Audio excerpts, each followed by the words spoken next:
नवरात्रि 2024 कन्या पूजन के दौरान ये 4 चीजें देना होता है शुभ। माता रानी प्रसन्न होकर खोल देते हैं किस्मत के द्वार। महाअष्टमी और महानवमी के दिन कन्या पूजन का विशेष महत्व होता है। भोज के बाद कन्याओं को भेंट भी दी जाती है।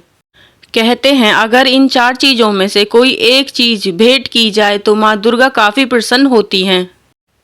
पूरे देश में शारदीय नवरात्रियों की धूम मची हुई है। यह पर्व पूरे 9 दिन तक चलता है, जिसमें से देवी दुर्गा के 9 रूपों की पूजा की जाती है।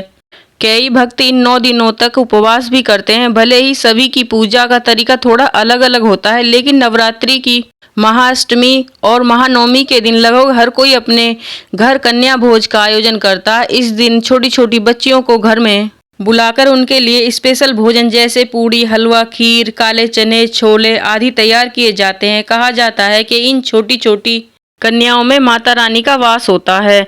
ऐसे में अगर आप इन्हें खुश करते हैं तो माँ स्वयं प्रसन्न होती हैं। इसलिए भरपेट भोजन के बाद कन्याओं को खुश करने के लिए भेंट भी दी जाती है। तो चलिए आज जानते हैं कि कन्याओं को क्या भेंट देना शुभ माना जाता है। शुभ होता है भेंट में लाल रंग देना। लाल रंग माता रानी का पसंदीदा रंग है और सुख समृद्धि का प्रतीक है। धार्मिक रूप से भी लाल रंग को बहुत शुभ माना जाता है। कहते हैं कि लाल रंग दान करने से मंगल मजबूत होता है और घर में सुख समृद्धि आती है। ऐसे में कन्या भोज के बाद आप बच्चियों को लाल रंग भेंट कर सकते हैं। आप अपने सामर्थ्य के अनुसार बच्चियों को लाल रंग के कपड़े या फिर चुंदरी भेंट स्वरूप दे सकते हैं। श्रृंगार का सामान। कन्याओं को भेंट में श्रृंगार का सामान देना भी बहुत शुभ माना जाता है। नवरात्रि में जैसे आप माँ दुर्गा को श्रृंगार का सामान अर्पित करते हैं, ठीक वैसे ही कन्याओं को भी कर सकते हैं। आप उनके लिए एक किट भी तैयार कर सकते हैं, जिसमें छोटी सी बिंदी, नेल पॉलिश, रुमाल, रबड़ बैंड और लाल चूड़ियाँ डालकर दे सकते हैं।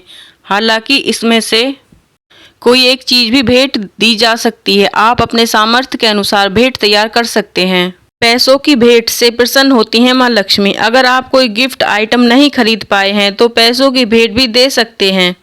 धार्मिक मान्यताओं के अनुसार कन्याओं को पैसे की भेंट देने से माँ लक्ष्मी प्रसन्न होती हैं और घर में कभी भी धन की कमी नहीं होती है। ऐसे में आप अपनी सामर्थ्य के अनुसार एक लिफाफे में कुछ पैसे डालकर कन्याओं को भेंट स्वरूप दे सकते हैं। आर्थिक समस्याओं से छुटकारा पाने के लिए इसे काफी शुभ माना जाता है।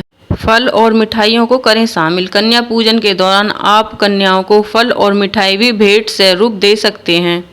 खास तौर से फलों में नारियल और केला देना बहुत ही शुभ माना जाता है। कहते हैं ऐसा करने से आपके अच्छे कर्मों का फल कई गुना होकर वापस मिलता है। इसके साथ ही माता रानी का मनपसंद हलवा भी कन्याओं को जरूर दें। ये काफ़ी ज़्यादा शुभ माना जाता है।